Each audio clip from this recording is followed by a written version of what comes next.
Good morning. I know we're in the middle of winter here, but the track and field season is around the corner. I'm Paul Ricken, and Steve Marquis and I work with the distance runners in both the fall and the spring. This is a shout out to any of you out there that might be interested in that challenge this spring in track.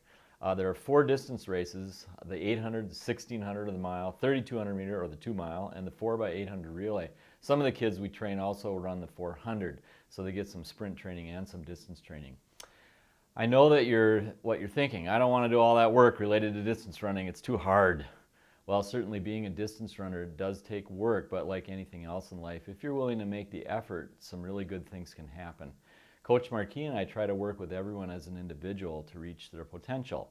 And that's one of the beauties of the sport. You grow as an individual physically, mentally, and emotionally. And in the process, you work with other people who are taking on the same challenge. It's all positive. If you're interested or have questions, come and see me or email me or Coach Marquis or talk to the head coaches, Sean Moretti and Holly Smith. Track starts on March 6th this year, so that's not too far off. We've had some great successes with our distance program over the years, and we would love to have you be part of it.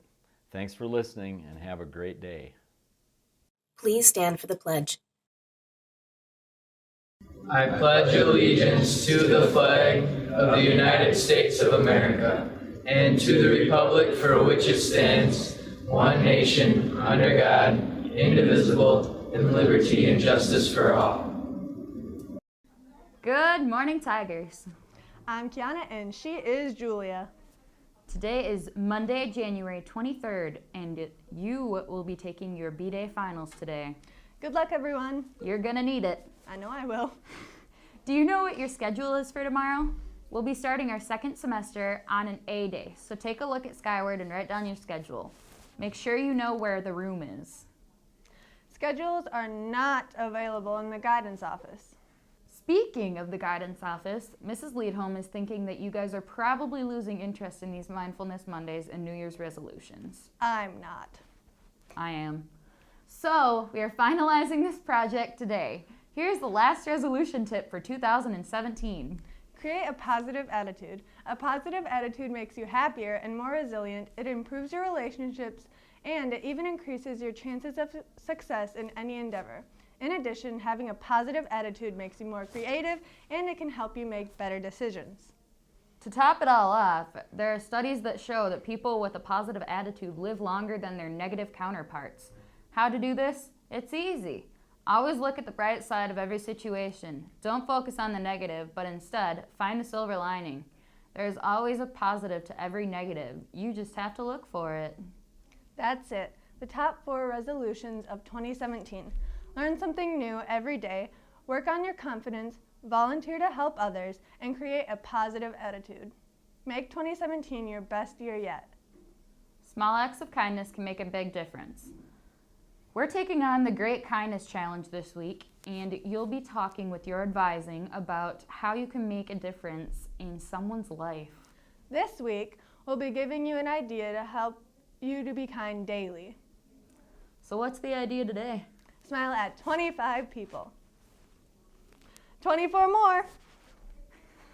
Do you plan on bringing a guest to the snowball dance who either goes to another school or is a former student? Kiana won't have a date, but if you do, then be sure to pick up a form on the table outside of the office and get it filled out and turned in no later than Wednesday, January 25th. If you do not complete and turn in a form on time for your guest, then they will not be allowed into the dance. No exceptions. None. Forms can be found on the right table, right outside the main office. Completed forms should be turned into Miss Casper no later than Wednesday, January 25th. We've got 2 events tonight. Girls basketball is playing at Osseo, and there's a choir and band concert tonight in the Lunda Theater. That one's at 7 p.m. For lunch, we've got Bosco sticks and marinara. And for birthdays, we want to wish Paris Prochaska a happy one. Happy birthday. After the announcement, stay tuned for a special career video. Did you ever wonder what it's like to work as a dispatcher? No. Andrea Danielson found out for you. And finally, we'll leave you off with a quote from Anne Frank. How wonderful it is to think that no one need wait a moment before starting to improve the world. Inspirational. Well, have a great day, Tigers. Bye.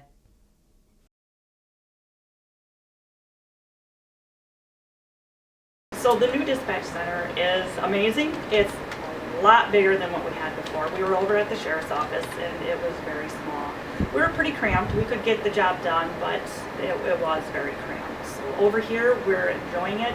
It's different not being right in the sheriff's office and having citizens actually have access to us right outside our front door. So there's, I don't want to say issues, but that's just changes the dynamics of how we're secure and not secure.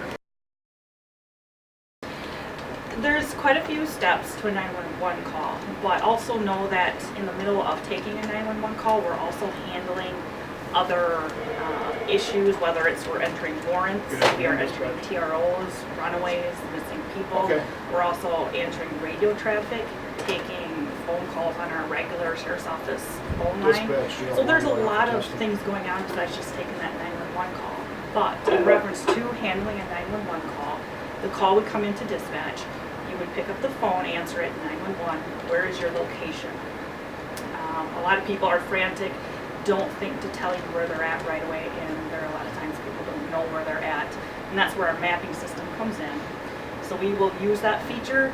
Granted, it doesn't always, you can't always map a call. It's just kind of the way the system works. It's how it's set up through the phone company, the towers, that sort of thing. So you would attempt to map the call, get the location. You're talking to the caller, getting their name, who, what, when, where, type of thing, getting all that information.